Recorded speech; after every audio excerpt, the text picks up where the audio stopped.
Christine Patterson. Okay. All right. Hello.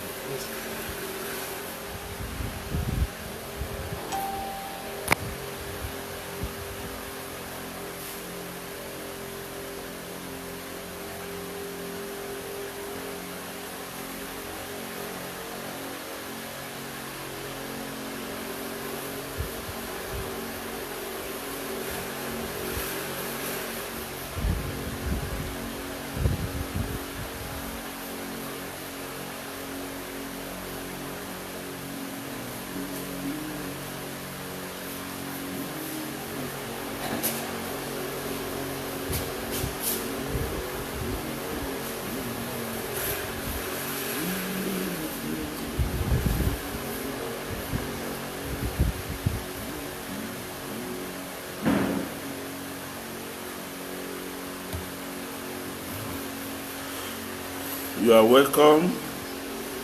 Mo kí gbogbo ẹ̀yọ́ ọmọ Ọlọ́run tí ẹ ti ń jọ ìwà ní ẹ̀kọ́ Bíbélì ti ọ̀sán yìí, ti ìrọ̀lẹ́ yìí. Kí n káàbọ̀.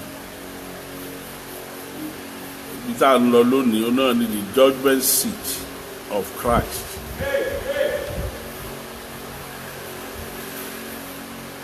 À ń lọ sí apá kejì rẹ̀ àti bẹ̀rẹ̀ láti ọ̀sẹ̀ tó lọ. Sọ̀gbọ́ ẹ̀yọ́ ọmọ Ọlọ́run òkè bẹ́ ẹkú tí mọ́ jáde yìí. I greeted you for staying at home. Yóò dára fún bẹ́ẹ̀ ṣe gbọ́ràn. It will be better as you obey. Torí pé Bíbélì sọ pé ìgbọràn sàn ju ẹbọ rírú. Obedience is better than sacrifice. Ṣùgbọ́n abẹ́ yín gbogbo àwọn ènìyàn.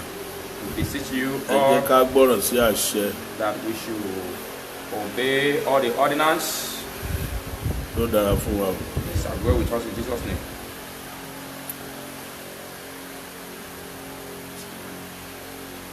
Ẹ jẹ́ ká gbàdúrà. Shall we pray? Ọlọ́run gbogbo ayé, ọba tó pọ̀ nípa àti agbára, Ọlọ́run ọ̀rọ̀, ó ní àtètèkọ́ṣe ni ọ̀rọ̀ wà. Ọ̀rọ̀ wà pẹ̀lú Ọlọ́run, Ọlọ́run sì ni ọ̀rọ̀ náà.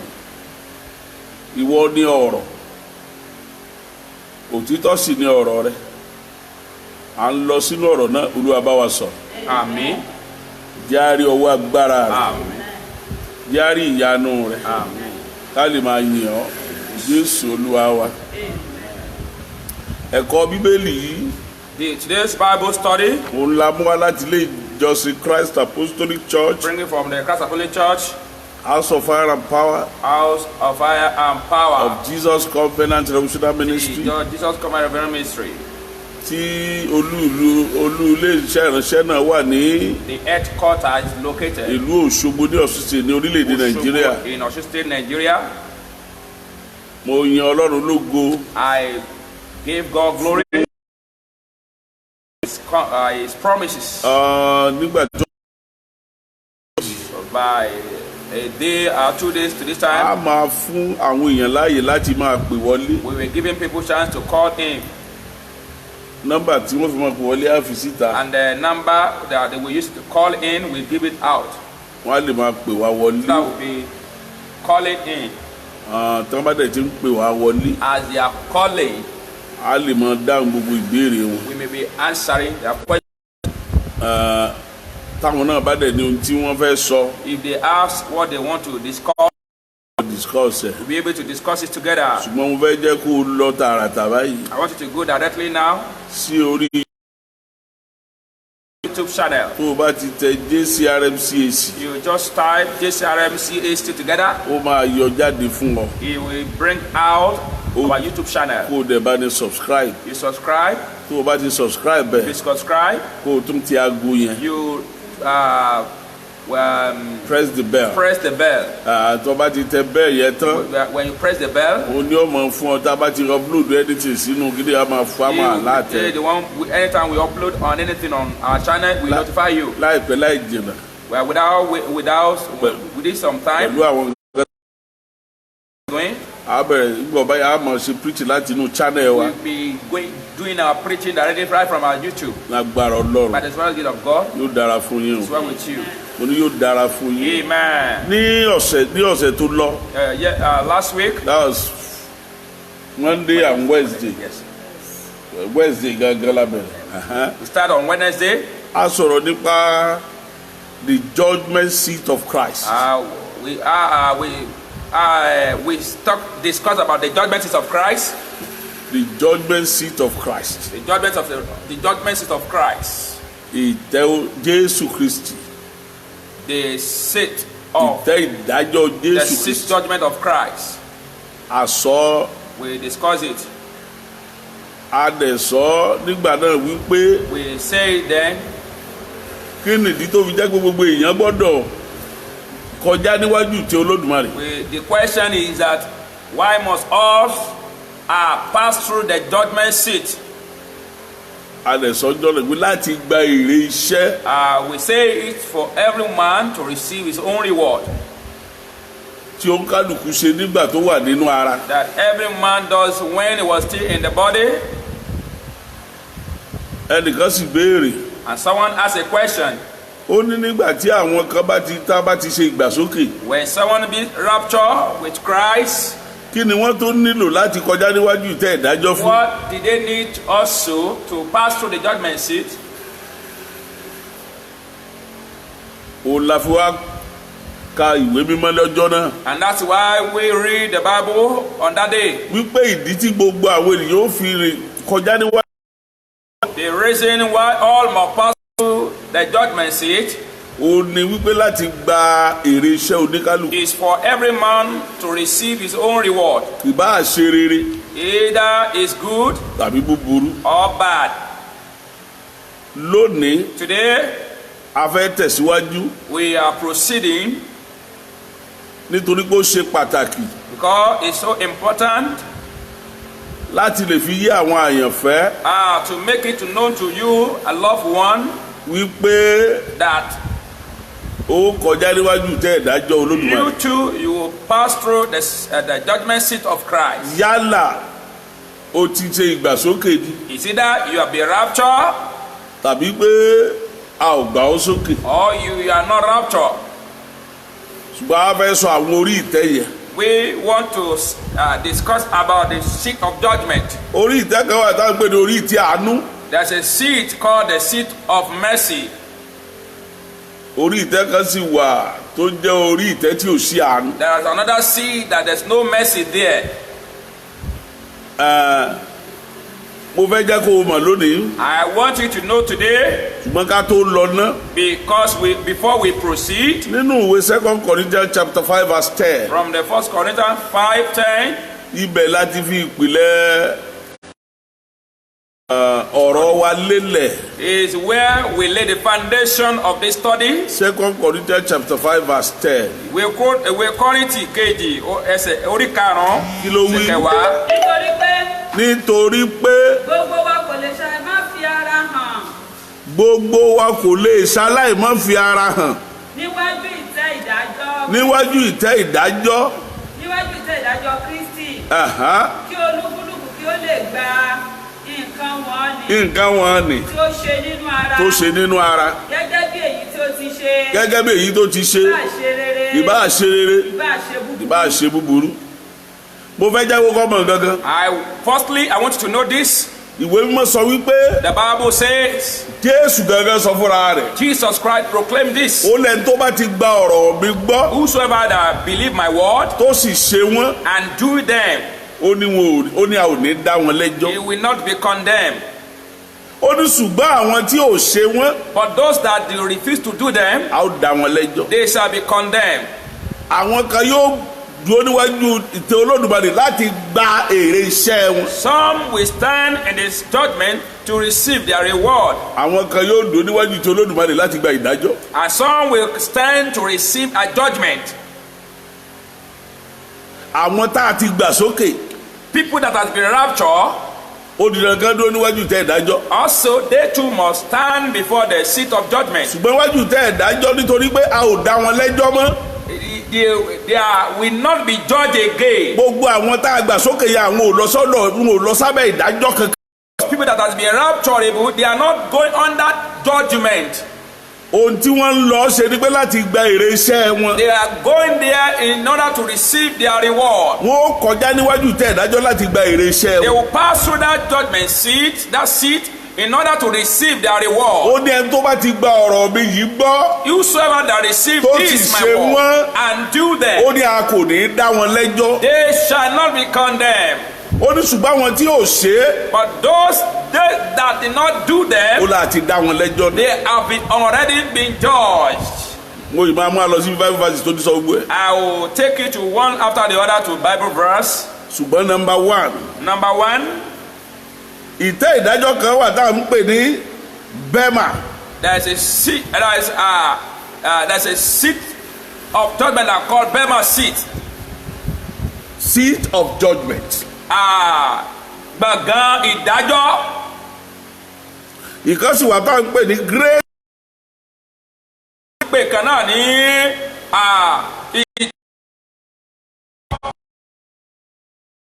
díẹ̀ múlẹ̀. and the Bible make a reference concerning these two judgment throne. Irú ìdájọ́ tí ó wà ní ọjọ́ náà. The type of judgment that come from these two type of judgment seats. Ẹ jẹ́ á wo ìkíní. Let's first check this one. Nínú ìwé Kọ́ríńtì kìíní orí kẹta. From the book of 1 Corinthians chapter ẹsẹ̀ kẹwàá sí ìkẹtàdínlógún. Chapter 3. Chapter 3. Gẹ́gẹ́ bí oore ọ̀fẹ́ Ọlọ́run. Gẹ́gẹ́ bí oore ọ̀fẹ́ Ọlọ́run. Tí a fi fún mi. Bí ọlọ́gbọ́n ọ̀mọ̀lé. Bí ọlọ́gbọ́n ọ̀mọ̀lé. Mo ti fi ìpìlẹ̀ sọlẹ̀. Bó ti fi ìpìlẹ̀ sọlẹ̀. Ẹlòmíràn máa le. Ṣùgbọ́n kí olúkúlùkù kó kíyèsára. Ó ń bá àwọn tó ti gba Kristi wí. He was admonished those one that have received Jesus Christ. Àwọn tó ń ṣe tó jẹ́ pé ó ti dúró nínú òtítọ́. Those that already stand in the truth. Àwọn tó ti wà nínú ìwà mímọ́. Those that already in the attitude of holiness. Ìwà mímọ́ la fi wọ ìjọba Ọlọ́run. We are going to enter into the kingdom of God with holiness. Ohun kan tí ó qualify gbogbo èèyàn sí ìjọba Ọlọ́run ni ìwà mímọ́. What will make you to qualify to kingdom of God is holiness. Ó ní láìsí ìwà mímọ́. Without holiness, a ò lè wu Ọlọ́run. we cannot please God. A lè wu Ọlọ́run. We cannot please God. Ìwà mímọ́. Holiness. Ó la fi wọ ìjọba Ọlọ́run. Is the key to the kingdom of God. Ìṣe ìwà mímọ́. The attitude of holiness. Kì í ṣe ìdámẹ́wàá. Not your tithe. Kì í ṣe ọrẹ. Not your offering. Kì í ṣe gbogbo tó ń ṣe nínú ayé. Not all toasting you are doing on earth. Bó o kọ́ ṣọ́ọ̀ṣì fún ìjọ. Even though you build a church. Iṣẹ́ nìyẹn. That's a work. Ṣùgbọ́n nípa ìwà mímọ́. It's through the holiness. La ó fi rí Ọlọ́run. That we will see you in heaven. Ká pa gbogbo òfin mọ́. To obey and to keep all the commandments. Ká kúrò nínú ẹ̀ṣẹ̀. To come out from sin. Ká kúrò nínú àgbèrè. To come out from fornication. A sì máa débẹ̀. We are still going there. A máa débẹ̀. We are going there. Àwọn ohun tó jẹ́ ìwà tí ò lè jẹ́ ká déjọba Ọlọ́run. Our attitude and the character that will not make us to go to the kingdom of God. Ìwà tí ò ní jẹ́ déjọba Ọlọ́run. The attitude that will get to the kingdom of God. Ó yàtọ̀. Is different from the work. Ọ̀tọ̀ ni iṣẹ́ wa. The work is different. Ó ní ìgbàgbọ́ tí ò bá ní iṣẹ́ òkú ni. Faith without works is dead. Ìgbàgbọ́ tí ò bá ní iṣẹ́ òkú. Faith without works is dead. Yẹni pé tó bá gba Jésù gbọ́. This one that accept Jesus. Tí ò níṣẹ́. That has no work is doing. Yẹni pé kò sí ìwúlò rẹ̀ nínú ìjọ Ọlọ́run. His usefulness is meaningless. He has no usefulness. Ohun tí Bíbélì ń sọ nìyí. What the Bible says there. Ẹ jẹ́ àtẹ́tí sí ẹ̀. Let's listen. Nítorí ìpìlẹ̀ mìíràn. Ìpìlẹ̀ mìíràn. Ní ẹnìkan kò lè fi lélẹ̀. níwọ̀n ìgbà tó bá ti jẹ́ pé lórí ìpìlẹ̀ yẹn. In as much on this foundation. gbogbo ìwọ tó wà nínú ìpìlẹ̀ Jésù. You that are already in the foundation of Jesus Christ. tó wà lórí ìpìlẹ̀ Jésù. You are already in the foundation of Jesus. ìwà mímọ́ lèèyàn lè fi wà lórí ẹ̀. You can only be in this foundation in holiness. bó o bá ti wà nínú ìwà mímọ́ lórí ìpìlẹ̀ náà. If you are already in this foundation with holiness. tó o ṣàgbèrè. You don't fornicate. o ṣe panṣágà. You don't. O jẹ́ ọ̀mùtí. You don't drunk. O jẹ́ abatẹnijẹ́. You don't spoil someone. Ṣòfófó kiri. You don't by backbiting. gbogbo yẹn ò ṣe. You don't do it. àwọn ìwà nìyẹn. Those are the character. iṣẹ́ yàtọ̀ sí ìwà. What is different from our character? ohun tó fi wu Ọlọ́run. What we used to please God. ohun tó fi wu Ọlọ́run. What you wish to please God. o ò lè dẹ́ṣẹ̀. You cannot sin. ó náà lè jókòó sínú ẹ̀ṣẹ̀. We cannot sit down and sin. kádìkórè ọ̀fẹ́ máa pọ̀ sí. That we say the grace must be multiplied. bó o bá ti jókòó sínú ẹ̀ṣẹ̀. If you sit down and sin. kò síṣẹ́ tó o ṣe. There's no amount of work you do. kò sí kò tí ẹ iṣẹ́ tó o ṣe kò tí ẹ ní nítumọ̀. Your work even cannot be meaningful before God. nítorí pé níwájú tẹ́ ìdájọ́ gangan Olóríwá judgment ló ti dúró. Because you will stand at the judgment day. ó wà lára àwọn òkú tí ò jíǹde nígbà tí The dead that will not be raptured. kọ́kiri kan fún yín o. Let me now tell you this. kò sókù tí ò ní jíǹde o. There's no any dead will not be raptured. kò sí òkú kan tí ò ní jíǹde. There's no any dead that will not be raptured. ṣùgbọ́n àwọn kan wà raptured. Some will be raptured. àwọn kìtà bá ti ń jíǹde wọn wọ̀rọ̀ àpáàdì bẹ́ẹ̀. Some that if they rapture they will go to hellfire directly. ìyẹn ni pé ikú ẹlẹ́ẹ̀kejì làwọn bọ̀ That is directly. second death. àwọn tí ò bá ti bá Jésù jíǹde nígbà tó bá farahàn. Those who have not been raptured with when the Jesus Christ appear on the sky. kì í ṣe báwọn náà ò ní jíǹde o. Not because they will not be raptured. àwọn náà Bíbélì sọ pé nígbà tó bá tó àkókò. When the time come. ó ní òkun yóò jọ̀wọ́ gbogbo òkú rẹ̀ lọ́wọ́. The sea will release the dead one. gbogbo dẹ́ranko ti pajẹ wàá jọ̀wọ́ wọn The lọ́wọ́. one that the white animal have killed, they will release them. àwọn tó jábọ́ lórí plane tá a rí pàápàá àwọn náà ó dìde. The one that when they die through the plane crash, they will rise up. òtínà ti jó yóò farahàn. The one that fire have burned to ashes, they will rise up. tóbi ti gbé lọ yóò farahàn. The one that sea have carried away, they will appear. ikú àti ipò òkú á sọ sínú adágún iná. The dead and the dead will be released in the fire. nítorí wípé kò ní lágbára kankan mọ́. Because it will not have any power again. àwọn ènìyàn yóò gbóra wọn lọ́bẹ kò ní ràn Some wọ́n. people will want to kill themselves, they will not die. wọ́n yìnbọn fúnra wọn báyìí wọn ò ní kú. They will shoot themselves, they will not die. ẹlòmíì ò wà kú kò ní rí. Some will seek for death, they will not see. nítorí pé kú kò ní panimọ́ ńgbà náà. But death will not kill someone at that moment. ikú kejì ni gbogbo àwọn yẹn yóò kú. They will die the second death. ẹni tí kò bá ti jí pẹ̀lú Jésù ní ọjọ́ ìràpadà ìgbàsókè. Whosoever does not rapture Jesus Christ on the day. jíjí rẹ̀ sí ọ̀run àpáàdì ni. When the moment he wake up or raise up is to hellfire. ìyẹn ni pé ikú kejì ló lọ face. That is going to go and face the second death. ṣùgbọ́n àwọn tá a ti gbà sókè. But the one that has been raptured. àwọn ò fèsì ikú kejì mọ́. They are not facing second death. kò kejì mọ́. They are not facing second death. kò sí ìdájọ́ fún wọn mọ́. There's no judgment. iwájú tẹ ìdájọ́ tí wọ́n ti kọjá. The judgment they will pass through. kì í ṣe láti dè ìdájọ́ wọn. Not to condemn them. Bíbélì sọ pé àtún dá wọn lẹ́jọ́ mọ́. They are not be condemned again. wọ́n ó gba èrè iṣẹ́ wọn. But they will receive their reward. wọ́n ó gba èrè iṣẹ́. They will receive their reward. ṣùgbọ́n ẹnikẹ́ni tí ò bá ti bá Jésù jíǹde. Whosoever that don't rapture with Jesus Christ. ó ní Jésù sọ wípé. It is the people that Jesus Christ said. lọ́jọ́ náà yóò sọ wípé. He will say to them that day. lórúkọ rẹ ni mo jí òkú dìde. In your name I will raise the dead. lórúkọ rẹ ni mo ṣàgàdá ọlọ́mọ. In your name we make the barren to become fruitful. lórúkọ rẹ ni mo ṣe léyìí. In your name we did this. ó ní Jésù sọ pé ẹ kúrò lọ́dọ̀ mi. And Jesus Christ will say, get out from our presence. gbogbo ẹ̀yin oníṣẹ́ ẹ̀sìn. You workers of iniquity. iṣẹ́ wọn ò ní identify iṣẹ́ wọn. Their work will not be seen or accepted by God. kò síbi tí wọ́n di gbèrè iṣẹ́. They will not. There is no place they will receive their wọ́n reward. gba ìdájọ́ ni. They will receive automatically ẹ judgment. bá dẹ̀ ti gba ìdájọ́. Whosoever that receive judgment, kò lérè iṣẹ́ kankan tí yóò gbà. he has no any reward to receive. èrè iṣẹ́ rẹ̀ yóò jẹ́ nínú ọ̀run àpáàdì. The reward of his wages is in hellfire. torí ẹ̀ lágbádọ̀ fi ṣọ́ra. That is why we must be careful. ohun tí mo sọ fún ọ lónìí ni What are we wípé saying today? gbogbo ìwọ tá a ti gbà sókè. You that has been raptured, má bẹ̀rù. don't be afraid. iwájú tẹ́ ìdájọ́ tó ti fẹ́ kọjá yẹn. In that dark message, not to condemn you. ti ṣe kí ni.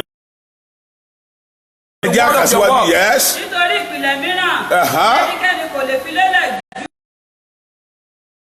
kí ṣe Jésù.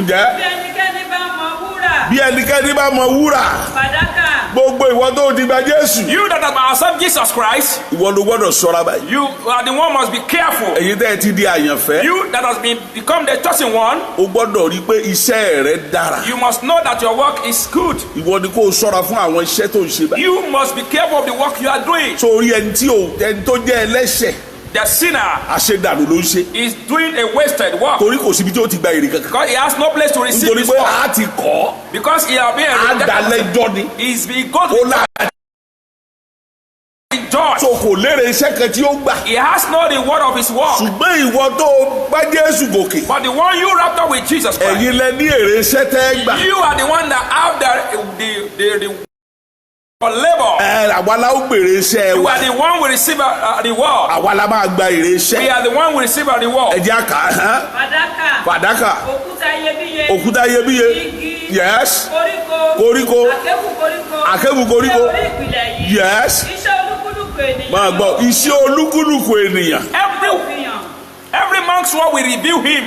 yóò wà á hàn lọ́jọ́ náà. It will reveal him. ṣé bó o ti wọ ọjọ́ wọ̀ọ́dún pẹ̀lú ìwà mímọ́. You have entered the kingdom of God with holiness. ṣùgbọ́n iṣẹ́ rẹ̀ ń kọ́. But what about your works? bẹ́ẹ̀ ni iṣẹ́ rẹ̀ ń kọ́. Your works? iṣẹ́ rẹ̀ ń kọ́. Your works? a ti gbà ọ́ sókè lóòótọ́. Truly you have been raptured. ṣùgbọ́n iṣẹ́ rẹ̀ ń kọ́. Your works? nítorí ọjọ́ náà ni yóò fi hàn. ọjọ́ náà yóò fi hàn. nítorí pé Yes. nínú iná ni a ó fi hàn. nínú iná láti fi hàn o. iná náà yóò sì dá iṣẹ́ olúkúlùkù. yóò wà á dé iṣẹ́ olúkúlùkù. irú èyí tí ń ṣe. ìlú èyí tí ń ṣe. iṣẹ́ ẹnikẹ́ni tí ó bá ṣe lórí rẹ̀. máa gbọ́ o. ó ní á gba èrè. yóò gba èrè. bí iṣẹ́ ẹnikẹ́ni bá sì jóná. so ti gbọ́ bá yóò gba èrè. He will receive reward. iṣẹ́ ẹnikẹ́ni tó bá jóná. If tí ò bá any jóná báyìí. labors pass through the fire, yóò gba èrè. if the word is not burned, he will receive the reward. gbogbo àwọn tá a ti gbà sókè. The one that has been in the heaven before, lótìtọ́ a ti gbà ó sókè. truly they have been raptured with Jesus Christ. ṣùgbọ́n iṣẹ́ rẹ̀ But your works, a ní láti gba èrè rẹ̀. it needs to be received. yóò gba èrè. He will receive the reward. yóò gba èrè. He will receive the reward. nígbà táwọn ọmọ bá promote sí kíláàsì kejì. When a child promoted to another class, ó rí i pé wọ́n á fáwọn kan ní price. they will give some people prize. àwọn kan á promote wọn ò ní gba price. Some will be promoted without any gift. àwọn kan ò ní gba èrè They will kankan. not receive any special gift. ṣùgbọ́n a promote wọn. Truly, they have been promoted. àwọn kan ó promote. Some people will be promoted. wọ́n ó sì gba èrè. They will receive a reward. wọ́n ó gba gift. They will receive gift. ó ní wọ́n mọ̀ fún alẹ́ exercise They book. will be giving us exercise ó book. mọ̀ fún ẹ̀ tó ṣe first. One ẹ̀ first, tó ṣe second. and second one, iṣẹ́ rẹ̀ la grade. his work has been graded. iṣẹ́ rẹ̀ ló laná kọjá. His work passed through fire. iṣẹ́ rẹ̀ laná kọjá. His work passed through fire. báwọn iṣẹ́ tí ò laná But kọjá any yìí work that not pass through fire, ò gba èrè. they will not have any reward. ṣùgbọ́n wọn ó kàn kún àpọ̀n sí kíláàsì They will náà. just put them in the class. wọ́n páàsì. Truly, they pass, wọ́n kò sérè bẹ́ẹ̀. but there's no any gift. wọ́n páàsì ṣùgbọ́n kò sérè. Truly, they pass, there's no any gift. gẹ́lẹ́ bẹ́ẹ̀ ni. Exactly. Yes. bí iṣẹ́ ẹnikẹ́ni bá sì jóná. bí iṣẹ́ ẹni pàdánù. yóò pàdánù. ṣùgbọ́n. kí ni yóò pàdánù? yóò pàdánù èrè tó yẹ kó gbà. What is that thing that it will waste, it will miss? kì í ṣe pé yóò pàdánù ìjọba ọ̀run. Not that it will miss the kingdom of God. yóò pàdánù èrè iṣẹ́ rẹ̀ tó yẹ. He will miss the reward that he's supposed to receive. torí a ní ògo láfi gba èrè náà. It's through the crown that we received the reward. nígbà tá a wà ní kékeré. When we are young, wọ́n ṣe ìwàásù ìfún wa nígbà wà ní nígbà náà kékeré bí ọdún bíi mẹ́wàá méjìlá. well, this particular message was wọ́n ní preached then. ẹlòmíràn ọgbàdé mẹ́wàá. Some will receive 10 crowns. ẹlòmíràn ọgbà 30 adé. Some will receive 30 crowns. ẹlòmíràn ò sì ní rí kan gbà. And some will not receive it, just anyone. pé bọ́lọ́run ó sì pè fún àwọn ènìyàn tí That's how God will àwọn tó give gba it èrè. to all people. ṣùgbọ́n ó ti kára rẹ̀. He himself. àgbàlà ó ti dẹni ìgbàlà already. Himself will be saved. He's been saved already. ṣùgbọ́n bí ẹ tó lana. Just like a person passed through the fire. ó dàbí promotion pé ẹ ṣàṣe kí ni ẹ̀rọ lọ. Just make him, boss promote him to next class. àwọn promotion ṣáàjì ọmọ lọ. The promotion of just let him go. àwọn promotion Let him leave this class. tó fi àánú Jésù débẹ̀ lásán. That is through the mercy of Jesus Christ he entered here. bẹ́ẹ̀ ni iṣẹ́ rẹ ò lérè.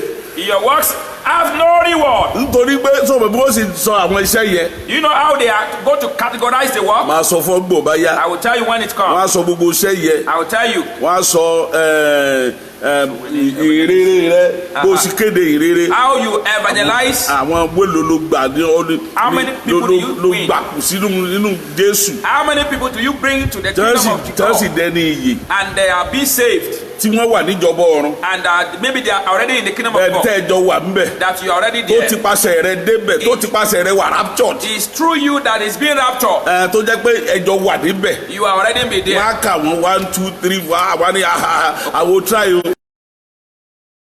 wọ́n á wòye àwọn tó wàásù fún. They will count the people that you preach to.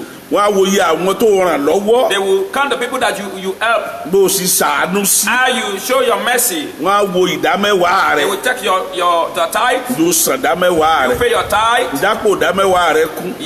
The tithe did it full. bó o lọ sí faramọ́ ìjọ Ọlọ́run tó. How do you close to church? bó o di ìfaramọ́ rẹ nínú How you ìjọ close to Ọlọ́run. church? bó o di nǹkan Ọlọ́run sì máa ń ní agbára lọ́kàn ẹ̀. How the thing of God's being gear you up. wọ́n á gbé lórí ìwọ̀n They náà. will weigh everything on the màá yìí sọ scale. gbogbo ẹ̀ fún gbogbo àwọn tí wọ́n gbé lórí ìwọ̀n. All those things that they are going to weigh on the scale. àwọn bá ti gbé lórí ìwọ̀n When they báyẹn. put it on the scale, tí o bá ti lè lana kọjá. if you cannot pass through fire, a jẹ́ pé koríko ló ti rí lọ mọ lórí ẹ̀. it's just like a cutting grass you build on the foundation of Jesus Christ. so o ti kà tán. ẹ̀yin kò mọ̀ pé tẹ́ḿpìlì Ọlọ́run ni ẹ̀yin ń ṣe. àti ẹ̀ lọ bẹ̀rù. Yes, sir. Bíbélì sọ wípé The Bible says, bá a tó ka lásán yẹ. bí iṣẹ́ ẹnìkan bá jóná. bí iṣẹ́ ẹnìkan bá jóná ó wá pàdánù. yóò pàdánù. ṣùgbọ́n ó ń ti kára rẹ̀. ni a ó gbàlà. a ó gbàlà. ṣùgbọ́n bí ẹ lana kọjá ni. a gbàlà. he will be saved, he shall be saved. ó sàdé ní ìgbàlà. Yes, he's been saved. ó sàdé ní ìgbàlà. He's just been saved. ṣùgbọ́n yóò dáa. It will be better kí iṣẹ́ rẹ kó ṣe kí ni. that your work, kí iṣẹ́ rẹ kó má jóná lọ́jọ́ that your work should not be burned. yóò dáa kí iṣẹ́ wa má jóná. It will be better that work should not be ká wà burned. pẹ̀lú iṣẹ́. That will be stand by bó ni work. ò bá sì dáa tó. How will it be better? ẹ já wa lọ Let's not sí proceed. ìtẹ́ ìdájọ́ The kejì. second seat of judgment bá a ti ṣe nínú ìwé Revelation. in the book of Ephesians, nínú ìwé ìfihàn orí ogún. in the book of Revelation chapter 20, ẹsẹ̀ kọkànlá sí ìkẹẹ̀ẹ́dógún. from 11 to 18. máa gbọ́ ìtẹ́ funfun kejì lélẹ́yìí o. ìtẹ́ funfun white the throne bẹ́ẹ̀ ni the white throne judgment yes. mo sì rí ìtẹ́ funfun ńlá kan. the great white throne judgment seat. mo sì rí ìtẹ́ funfun ńlá kan. mo sì rí ìtẹ́ funfun ńlá kan. àti ẹni tí ó jókòó lórí rẹ̀. ẹnìkan jókòó lórí rẹ̀. níwájú ẹni tí ayé àti ọ̀run fò lọ. yes. a kò sì rí àyè fún wọn mọ́. mo sì rí àwọn òkú. mo sì ẹ wá wo àwọn òkú.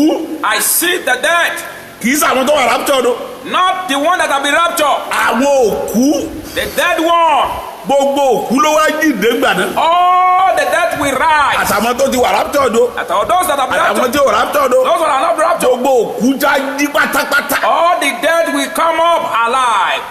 nígbà tí ayé ti dópin ni o. When the whole earth has come to an ṣé end, ẹ mọ̀ pé nígbà tí rapture bá ṣẹlẹ̀ when the rapture will have taken up, ayé ó sì wà. the normal thing will still be going on heart. ìgbà náà lásòdì sí Kristi ó wá ṣiṣẹ́. Then the Antichrist will begin his work.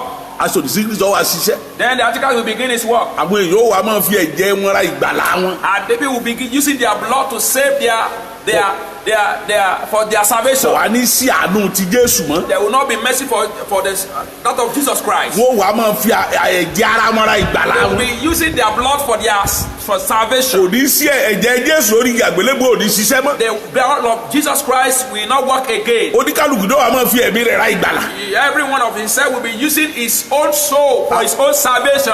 ìyẹn ó lé o. That one will be so tough. ìyẹn máa lágbára o. That one will be so powerful. wọ́n á mú ẹlòmíràn. They will take someone. wọ́n á jù sínú epo gbóná. They will drop him in the oil.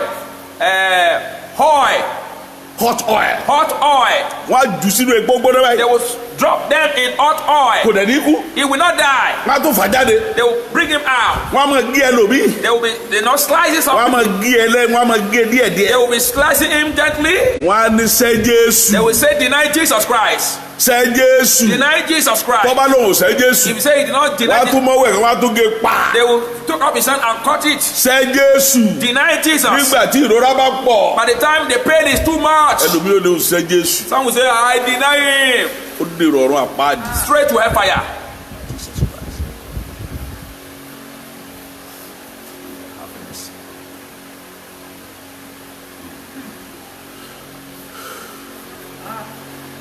jó lè fi ẹ̀mí rẹ̀ ra ìgbàlà rẹ̀. Can you use your life for your salvation? àkókò àánú sì wà báyìí o. There is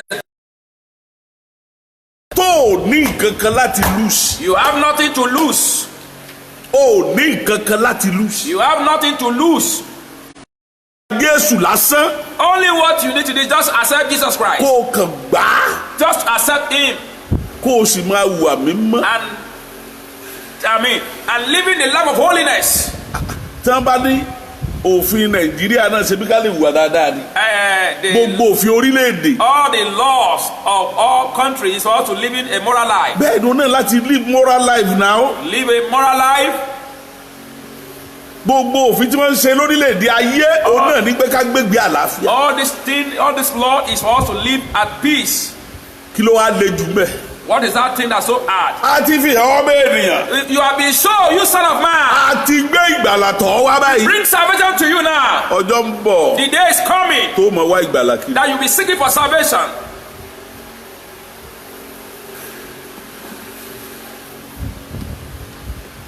sáà ń fi ìgbàlà wọ́ kiri báyìí. We are searching you with salvation.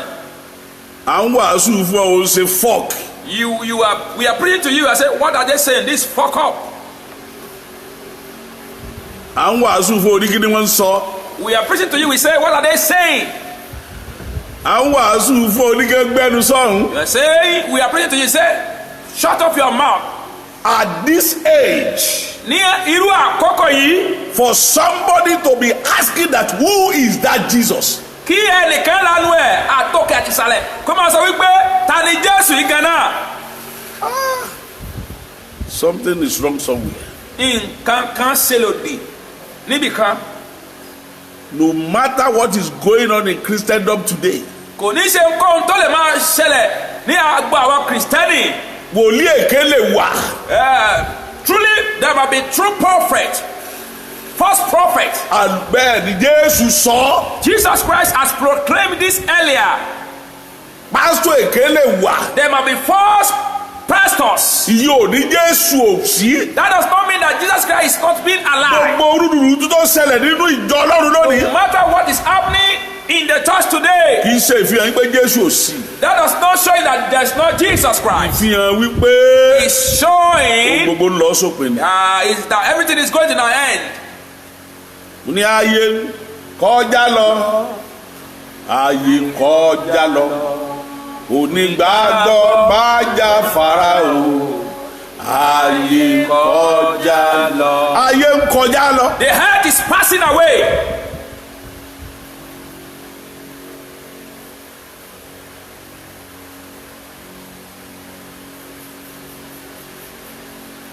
ìwàásù owó ó tó. The message of money is enough. ìwàásù bó sì dìde tó.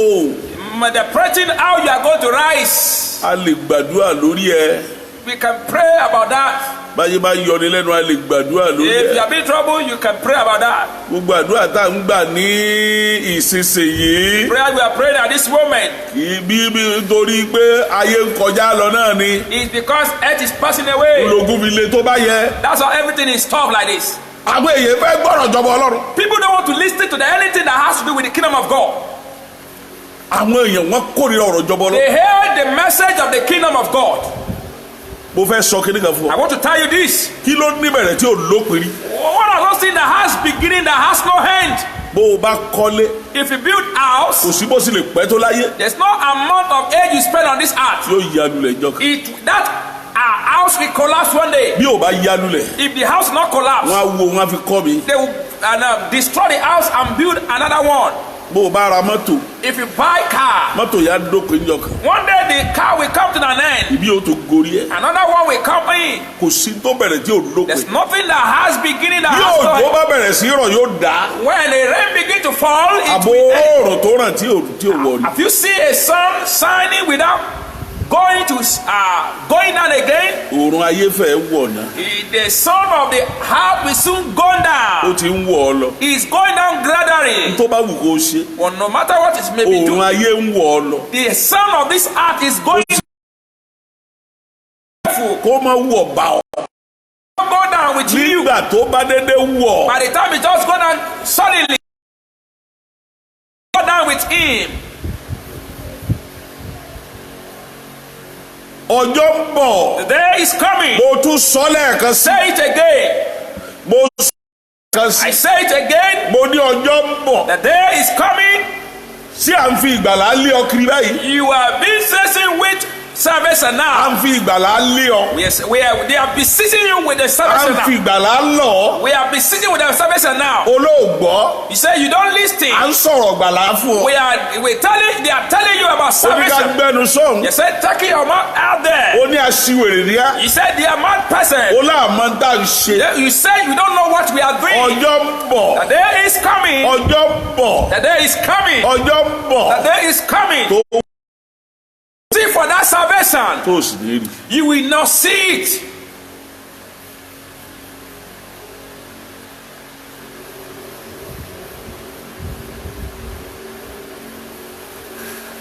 Ṣé bí orin tá a máa ń kọ náà ni ìgbàlà ti di ọ̀fẹ́ o ẹ wá gbàgbàlà ìgbàlà ti di ọ̀fẹ́ o ẹ wá gbàgbàlà ọ̀fẹ́ ní ìgbàlà báyìí.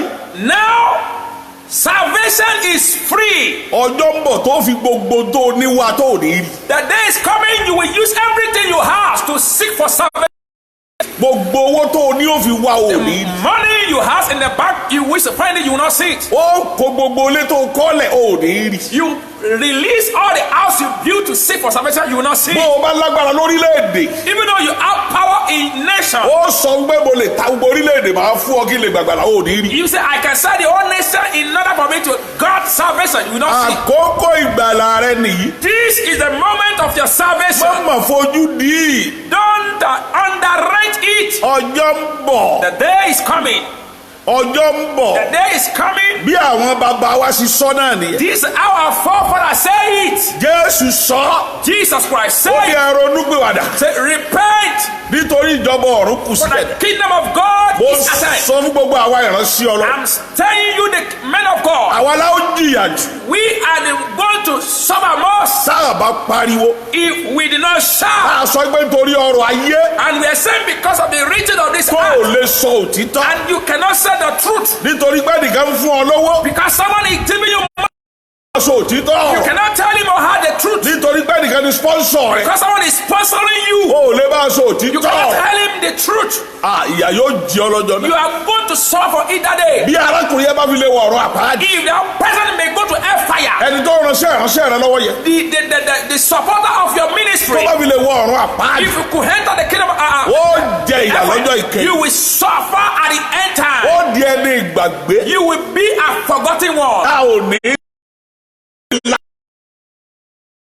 Pass through fire. ìpè rẹ máa jóná. Your call will burn by ìwọ náà fire. dẹ̀ máa jóná. And you too will be burned by o ò fire. ní rí àánú gbà. You will not receive any mercy. nítorí pé o jẹ́ ìránṣẹ́ ọlọ́run Because you èké. are just a man of God of tí o force. lè sọ ọ̀rọ̀ ọlọ́run fún àwọn You ènìyàn. cannot tell the people the truth. kí ni wọ́n ń gbé fún ọ. What are they giving to you? tó o fi lè sọ òtítọ́. That will not make you to tell the truth. kí ni wọ́n ń gbé fún ọ. What are they giving to you? tó o lè sọ fún wọn. That will not make you to tell them. nígbà wọn rìn ní ọ̀nà ìgbé. They are walking in the way of perdition. gbogbo ìwọ ọmọ ọlọ́run. You, the children of God. àkókò tó This is a moment láti jí gìrì. to wake up. jésù bọ̀. Jesus Christ is coming. jésù ti dé. Jesus Christ is already coming. ó ti dé. He is already now. nítorí àwa onígbàgbọ́. Because of we believers láti kó a lọ sílé. to rapture us to ló ti heaven. múra tán. Are you ready?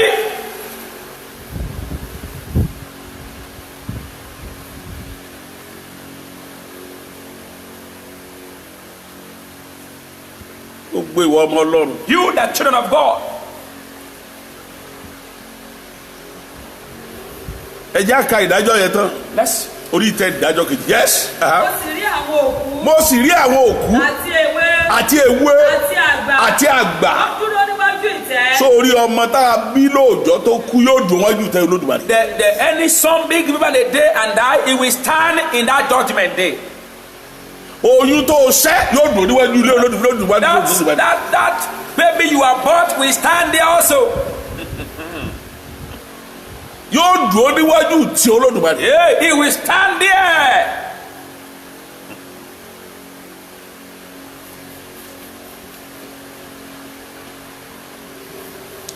ṣùgbọ́n tá a fi ní dá ọ lẹ́jọ́ lọ́jọ́ náà. But what will not make you to be judged on that day ó ní kó ronú pìwàdà báyìí. is for you to àwọn wọ̀nyí lọ́jọ́ náà kó bàbá become a terror for you, kí ẹ̀jẹ̀ jésù kó lè ti borí ohun gbogbo so nígbà. that the blood of Jesus Christ will be able to cover everything for you, kí ikú jésù ti lè tẹ gbogbo ẹ̀ mọ́lẹ̀. so that the death of Jesus Christ will be masked them down for you. bíbélì sọ wípé The Bible says gbogbo tá a ṣe nínú ara everything we done in the flesh ni ó fara níwájú tẹ will ìdájọ́. appear at the throne of judgment. gbogbo tó ṣe nínú ara. Whatever you do in this body, ìjọ tá a bí ọ. in that on the day you are being ẹkún given tó back, sun. the cry you cry, ó sùn níwájú tó you will olódùmarè. cry here on that day. bó o sì ń dàgbà. As you are growing up, dìde rẹ. you're rising, gbogbo tó ṣe. everything you are doing, gbogbo tó ṣe. all things you do, ẹ̀ṣẹ̀ tí mo dá tẹ́lẹ̀ kó o mọ̀. every sin you commit that nobody knows, a mọ̀ lọ́jọ́ náà. will be revealed on that day. kò sí àgbéfò. There's no escape. àfi tó o bá yìí ti gba jésù lórí wa. Except you accept Jesus Christ as your Lord and personal Savior. ó nìkan lọ́jọ́ náà fi lè jọjú ayọ̀ fún un. That is the only that day can. gbogbo yẹn fi lè di ohun àtijọ́. It is when you accept Jesus Christ that all those things you have done in the past can become the whole things. ó ní ohun àtijọ́ sì kọjá lọ. And all things has passed ó away. ní kíyèsí. Behold, wọ́n sì di titun. all things become new. kàṣíwájú. Ṣí àwọn ìwé sílẹ̀. máa gbọ́ a sì ṣí àwọn ìwé sílẹ̀ kì í ṣe ìwé kan la sílẹ̀ o. And the book being open, books are being open. a sì ṣí àwọn ìwé sílẹ̀. Books have been open. wà á gbọ́ tó fi mọ̀ pé kì í ṣe ìwé kan la sílẹ̀ ó yá kí ló wá wí. A sì ṣí àwọn ìwé mìíràn. mọ̀ tó bọ́. Kan sílẹ̀. a sì tún ṣí àwọn ìwé mìíràn kan sílẹ̀. Another book being open. ìyẹn ni wá jẹ́ ìwé ìyè nìyẹn. orúkọ àwọn kan ti wà níbẹ̀. There are names being written in this book. àwọn tó ti bá Jésù fò. Those that have been raptured with Jesus Christ. orúkọ wọn. Let it be there. orúkọ wọn ti wà bẹ́ẹ̀. Their name is there. bàbá kan ti lọ sí wọn orúkọ wọn báyìí. As they see their name, wọ́n ní máa lọ bá lẹ́mẹ̀. just go. màá lórúkọ tí wọ́n ti wà bẹ́ẹ̀. Their name is. orúkọ wọn ti wà bẹ́ẹ̀. Their name has been there. ó ní ṣùgbọ́n torúkọ rí ọba sí. But if your name is not found, be found there. A sì ṣe ìdájọ́ fún àwọn òkú. a sì ṣèdájọ́ fún àwọn òkú. Láti inú ohun tí a ti kọ sínú àwọn ìwé náà. máa gbọ́ látò tá a ti kọ sínú àwọn ìwé náà. Gẹ́gẹ́ bí iṣẹ́ wọn. gẹ́gẹ́ bí iṣẹ́ wọn. Yes. According to their works. Òkú sì jọ àwọn òkú tí ń bẹ nínú rẹ̀ lọ́wọ́. òkun. Òkun sì jọ àwọn òkú tí ń bẹ. òkun jọ. The sea released the death àti in it. ikú àti ipò òkú. ìjọ òkú tí ó wà nínú wọn lọ́wọ́. wọ́n jọ gbogbo jẹ́ pa gbogbo díkù ti pa ikú sọ gbogbo ẹ̀ lẹ̀. Everything that death have killed, release them all. ìránṣẹ́ ni kú. Death is an angel. ó sọ gbogbo ẹ̀ lẹ̀. He released them all. nígbà tó di ìránṣẹ́. When he become an nígbà tá angel, Ádámù àti Éfà dẹ́ṣẹ̀. when the Adam and Eve sin, ibi tí ìránṣẹ́ ikú ti jáde. that's where the angel of death come out. bẹ́ẹ̀ ni Sátánì ló ní ìránṣẹ́ ikú. Satan is the one that have that one. Ọlọ́run kọ́ ló ní ìránṣẹ́ ikú. God is not the iye ní ti Ọlọ́run. one. God is life. Is eternal. ikú ní ti èṣù. Death is for devil. a sì ṣe ìdájọ́ wọn. a sì ṣe ìdájọ́ wọn. olúkúlùkù. máa gbọ́ olúkúlùkù gẹ́gẹ́ bí iṣẹ́ wọn. gẹ́gẹ́ bí iṣẹ́ wọn. According to their work. àti ikú àti ipò òkú láti sọ. àwa sọ wọn sínú adágún iná. èyí ni ikú kejì. yes. bí a wà á bá gbọ́ o no èyí ni ikú kejì. This is the second death. ìyí tó wá lágbára mẹ́rin fẹ́ kà yìí. This one is so great one. orúkọ rẹ lè wá gbogbo ìwé mìíràn o. Your name may be in other books. torí kì í ṣe ìwé kan wà tẹ́ sọ pé ó wà lọ́tọ̀. There are books that is different. ìwé ìyè ni à ń pè. This book is a book of life. ìwé ìyè It's a book of life. àwọn ìwé kan náà tó wà. And there are other books. ìwé ìdájọ́ They are judgment. ìwé ìdájọ́ They are judgment book. ó tó wà. It's out there. ìwé ìyè wà. The life books. wá bí agbọ́n tó ṣẹlẹ̀ lẹ́kùn Yeah. yẹn. After that, bí a bá sì rí ẹnikẹ́ni. bá a bá wá rí ẹnikẹ́ni tí a kò kọ orúkọ rẹ̀. tá a wá kọ orúkọ rẹ̀ sínú ìwé ìyè. sínú ìwé ìyè a sọ ọ́ sínú adágún kì í ṣe pa ó sọ aṣọ ni straight. as okay, they are being thrown to the hellfire directly. ìyẹn ni pé wọ́n lọ bá òkú àti ipò òkú nínú adágún iná. They will go and meet death and the power of death in hellfire. ó ní aṣọ sínú adágún iná. Be thrown into the bá hellfire. a bá wá wo orúkọ ẹnikẹ́ni tí ò sí nínú ìwé ìyè. If we find your name has not been there, gbogbo àwọn tó ti rá nínú ìwé ìyè. all the people that's been raptured, their name are not been in there. wọ́n dùn ó níwájú tẹ́ ìdájọ́ láti gba èrè iṣẹ́ wọn. They will stand to receive their reward. èrè iṣẹ́ wọn ni a ní ògo tí wọ́n gbà. Their reward is the crown they will receive. ṣùgbọ́n ẹni tó jẹ́ wípé kò bá Jésù jọba kò bá Jésù gòkè. But someone who did not rapture with Jesus Christ, wọn ò ní ìpìlẹ̀ tí a mọ̀ nǹkan kan lé lórí. they ask no foundation to build upon. wọn ò gbọ́ nǹkan kan lórí Jésù. They don't build anything on Jesus Christ. nítorí náà kò sí nǹkan kan kò sí ìdájọ́ funfun láò ṣe fún un. They are going to be joined directly. ìdájọ́ tí wọ́n fi ẹ̀jẹ̀ wọn. They use their own blood to redeem. wọ́n á dúró níwájú tẹ́ ìdájọ́ kò ní sí olùgbèjà fún un. They will stand at that throne of judgment. Nobody will be able to rescue kò them. ní sí lọ́ọ̀yà fún un. Nobody will be able to rescue kò ní them. ságbẹjọ́rò. Nobody, no lawyer for them. Sátánì ló dúró tì wọ́n. Satan is the one we stood by them. á nítorí leléyìí This is my own people. kò dẹ̀ sí tó o lè ṣe lọ́jọ́ náà. There's nothing you can do on that kò day. síbẹ̀ tó o lè ké lọ́jọ́ náà. There's no cry. ojú Jésù Kristi yóò korò lọ́jọ́ náà. That day, the eyes of Jesus cried. njó náà lẹ́ ní gbogbo ayé ó mọ̀ pé Jésù Kristi. That day, you will know that Jesus Christ ìṣàlànà is not a merciful person. ìsìn ló jẹ́ aláàánú báyìí. It's this moment we see him as a merciful father. arákùnrin kan ó sùn ní ọjọ́ kan He slept on that one day. àwa mú lọ They took him. bàtà mú déwájú ó kọjá ìtẹ́kìní ìtẹ́kejì kẹ́kẹta nígbà tó fẹ́ wọlé By báyìí. the time he's 10, after the third wọ́n kàn dá dúró ni. seat of judgment, they stop him. wọ́n ní kí ni àbàwọ́n tó ń bẹ ní abẹ́ aṣọ rẹ̀ gbé gbé sókè àbàwọ́n kékeré They kan. asked him to take off his clothes and check what is that stain under your clothes. wọ́n bá ní kò ní lè wọ bí. And they said, you can never enter here nítorí àbàwọ́n yẹn. because of that àbàwọ́n stain. yẹn dàbí àmì Ọlọ́run. That ẹ mọ̀ ká àmì Ọlọ́run wà lára mark yìí. of God in someone's body. táwọn máa ń pè lábì Ọlọ́run àmì Ọlọ́run lára yìí. The one they say that is the mark of God, mark of God. láwọn áńgẹ́lì bá ń wò ó And the angel was looking at him. wọ́n ń wo tí wọ́n lè ṣe. wọ́n ní nígbà yàrá arákùnrin kan dé. When a man comes, Jésù Kristi. Jesus Christ appeared. Kí ló dé wọ́n sọ pé àbàwọn kan mẹ́rin wọ́n ló pe ni wọ́n ní ojú ẹ̀ lébi iná òdi ẹ̀ sọ́ sínú adágún iná. Red, his eyes like red fire. Throw him to hellfire. Ẹ sọ́ sínú adágún iná. Throw him to hellfire. Àsáwọn kan ń gbàdúrà fún nínú ayé. People pray for him in hell. Olúwa tí ò bá jẹ́ ní ìtẹ́wọ́gbọ̀ Olúwa dá padà. If it's not Ó ṣiṣẹ́ tó pé ṣùgbọ́n àyè bá a mọ̀. The prayer they are praying is that Ọmọ rẹ̀ wá so mọ́ lọ́dún dáàdì don't go now. his own son. Nínú ayé náà ń They gbàdúrà. had pray for him. Náà ń gbàdúrà. They were praying for him.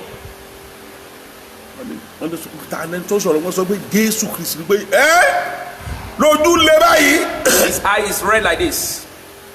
Ṣèbí ńlá láàánú ni. But you say we have been taught that he is a merciful father. Kò sí àánú níbí. There's no mercy here. Ẹ sọ sínú adágún náà. Throw him to hellfire. Wọ́n ló fẹ́ pè yín dà. He want to turn back. Ní bàbá yẹn ló kígbe. And the man shouted, Ṣàánú. have mercy. Nítorí ẹ̀jẹ̀. Because of your blood, Ṣàánú.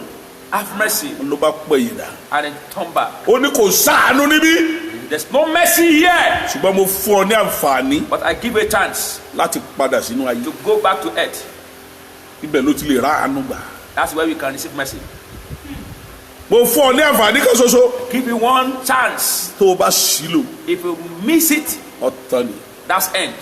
Ibẹ̀ ló ti ó ní bó sì yíjú padà bẹ́ẹ̀ tọ́rọ yíjú padà bẹ́ẹ̀ ló ń gbọ́ ẹkún ọmọ òun. As he turn back, he's hearing the cry of the son. Kí á ló pe ìyàwó àtọmọ. The moment they call his wife, Ló pe gbogbo àwọn ẹjọ́. call the church. Ó ní ẹjọ́ Say, please, àtúnṣe kan lòun wá ṣe. I come to amend one amendment. Àtúnṣe kí sì ni? What is that amendment? Àtúnṣe kí ni? What is the amendment? Kò dáríjì ẹnìkan tó kù nínú ìjọ rẹ̀. He did not forgive a someone who left his church. Kò dáríjì ẹnìkan tó kù nínú ìjọ rẹ̀. He did not leave the person that he did not forgive the person that left the church. Ó ní ká lọ bó pè é. Help me go and call the person. Ó dáríjì. He forgive the Ó person. gbàdúrà fún. Pray for him. Torí ẹ̀ mo fi ń pariwo látọjọ́ náà. That's why Gbogbo ẹ̀yin dá ẹ̀ kúrò nínú ìjọ ìbò ti dáríjì pátápátá. All the people that- Ohun tó wù kẹ́ ẹ ṣe fún. no matter what you do for me, you have been forgiven. Mo dáríjì. I forgive you all. Èṣù ni. It's a Satan. Ẹ mọ nǹkan kan. You don't know anything. Ẹkún máa ń gbọ̀n mí nígbà tí n bá rí àwọn tó ti kú láàrin. I do cry by the time I see people that have died among of them. Gbogbo aláwọ̀ àmìgbà náà tá a sì jẹ́ ní iyè. We are all Táàrin nínú together ìfẹ́ here. Ọlọ́run. We are walking in the love of God. Nígbà tí Sátánì ṣe tí ó ṣe. When Satan do what he planned to do, Lórí náà máa rí wọn lé ọtí. you get to see them in beer Wọ́n parlor. ní kan lé ọtí ńjọ́ kan. See someone. Lẹ́nìkan bá ní ìwọ mutí máa lọ sọ fún bàbá alálà ó ní lọ sọ ó láwọn ti kó sọ́ọ̀tì bàbá alálà pásítọ̀ táwọn wà lọ́dọ̀ ẹ̀sẹ̀ àwọn ọjọ́ gbọ́tí ni. The pastor they Ní orí pọ́tì kan ṣe àwọn ogán mutí àwọn dẹ̀jọ́ mutí pé bàbá alálà ni ò máa yé bàbá alálà ni ò ṣe kéde kan bàbá alálà ò kò kí lẹ́nu sọ pé wọ́n ṣe náà wọ́n ní wọ́n bọ́ tàbí kí lẹ́nu wọ́n já ta mo ní kò burú o bẹ́ẹ̀ ni òótọ́ sì ni It's true. ará oko ni I'm a village person. mo sì láìkí jáde oko ara Yàkóyó kí wàá ní mélòó Yàkóyó I'm a village person. bẹ́ẹ̀ ni Yàkóyó mo gbé dàgbà sẹ́kọ́nà ni wọ́n ti bí mi I was given back in Chekona. wọ́n bí mi ní sẹ́kọ́nà I was given back in Chekona. wọ́n tún gbé mi lọ Yàkóyó They take me to Yakoyo. kí wàá ní gbogbo ìlú tí mo dé jù nílé Ifẹ̀ ibẹ̀ mo ní yunifásitì mo lọ skul mo lọ gbogbo ẹ̀ mo tún lọ skul nípẹ̀tù ẹ gbọ́ mo gbé Yàkóyó dàgbà ẹ gbogbo wa ní mo gbé sẹ́kọ́nà Ọlọ́run ló dá aláìní táwa náà fi sọ pé adélu èbó lónìí adé gbogbo ẹ̀ lónìí. It's God that give us the grace that we travel abroad today. Mo bì ọ́ nítorí Ọlọ́run I beseech you by the mercy of sáà ti God. kà tán. bẹ́ẹ̀ni sàwùsí tọ́sà bí a bá sì rí ẹnikẹ́ni bá a bá wá rí ẹnikẹ́ni tí a kò kọ orúkọ rẹ̀ tá a kọ orúkọ rẹ̀ sínú ìwé ìyè sínú ìwé ìyè a sọ ọ́ sínú adágún iná ẹ jẹ́ á lo ìṣẹ́jú mẹ́rin tí tó kù ẹja wa lò nínú ìwé Jòhánù orí 5. John chapter 5. verse 24 to 29 ó tún fún an explanation dáadáa. John 5, 24 to 29. a wà parí ẹ̀ ní ọjọ́ Wednesday. a sì lè mọ̀ parí ẹ̀ ká tó tẹ̀síwájú ká máa sọ àwọn yes. lóòótọ́ ni mo wí fún yín. lóòótọ́ ni mo wí fún yín. ẹni tí ó bá gbọ́ ọ̀rọ̀ mi. máa gbọ́ o ohun tí mo ń sọ nípa àwọn tó ti rapture nìyẹn o. ẹnikẹ́ni tó bá ti gbọ́rọ̀ mi. tí ó bá sì gba ẹni tó rán mi gbọ́. tó gbẹ ẹni tó rán mi gbọ́. ó ní ìyè. ó ti ní ìyè. tí kò ní pẹ̀kun. tí ò ní pẹ̀kun. òun kì yóò sì wà. kò ní wà sí ìdájọ́ àwọn òní wà lè dá wọn lẹ́jọ́ iwájú tẹ́ ìdájọ́ tí wọ́n gbà kọjá ìgbésẹ̀ lọ́ọ̀ dá wọn lẹ́jọ́ mbẹ̀. They passing through the seat of judgment is not because they are going there to be condemned. wọ́n fẹ́ lọ gba èrè sí They ọwọ́ are going there to receive their reward. ó ní àní dá wọn lẹ́jọ́. ṣùgbọ́n ó ti ré ikú kọjá. ó ti ré ikú kọjá. bọ́ sí ìyè. Pass through death to life. ẹ ti ní gaba yẹ àwọn tó bá lọ fèsì ìdájọ́ àwọn ló dáràn. Those who went to go and face judgment, they are the one be condemned. lóòótọ́ ni mo wí fún yín. lóòótọ́ ni mo wí fún yín. wákàtí náà ń bọ̀. ó ti dé tán. nísinsìnyí. nígbà tí. àwọn òkú yóò gbọ́ ohùn. àwọn tí ó bá gbọ́. àwọn tó bá gbọ́. àwọn tó gbọ́ nìkan ni ó yè. Those one that hear this we live. nígbà tá a bá fọ ìpè. When the trumpet being sound. àwọn tó bá gbọ́ ìpè yẹn. Those one that hear the trumpet sound. nìkan ni ó yè o. They are the one will be alive. ẹ má rò pé nígbà tí Jésù bá yọ láwọ̀ sánmọ̀. Don't think that when Jesus can appear on the sky. tó fọ ìpè. that blow the trumpet. gbogbo ojú ni ó rí ló wí o. Truly all eyes will see him. gbogbo ojú ló rí ló wí o. All eyes will see him. àwọn ò ní gbọ́ pé o. They will not hear the sound. ẹni tó bá ti gbọ́ ìpè. Someone who hear the trumpet sound. ó ti tán ó ti lọ. He has been raptured. àwọn tó bá gbọ́ pè nìkan ni yóò lọ.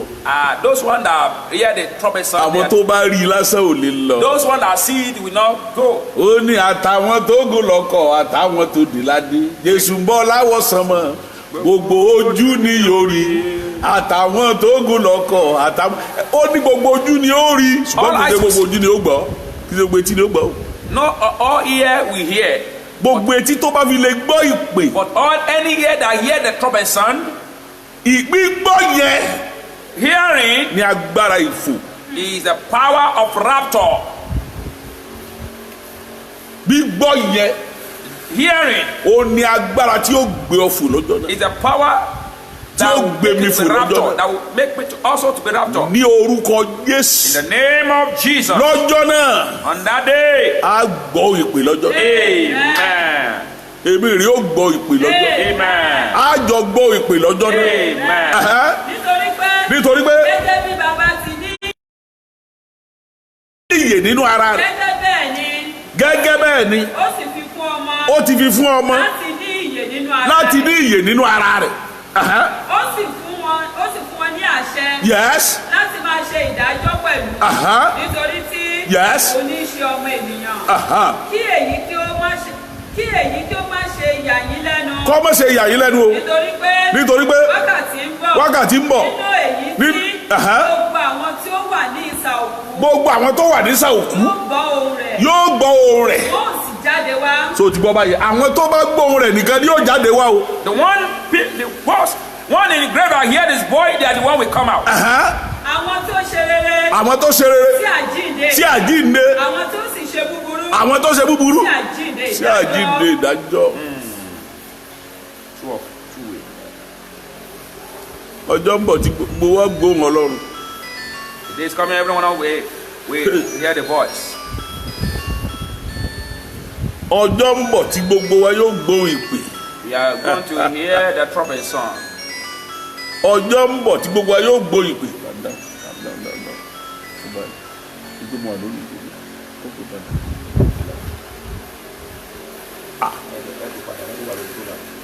ọjọ́ ń bọ̀. The day is coming. tá a gbọ́ ìpè. that we are going to hear the trumpet sound. ṣùgbọ́n ó tí wọ́n gbọ̀njọ́ náà. But the voice you hear on that day. so ìpè tí ó gbé ọ fò ni. Is it the one that will make you to be àbí tí raptured? ó darí ẹ sínú adágún. Or the one that will lead you to hellfire? ọgbọ́n kan nu méjèèjì. You will hear one.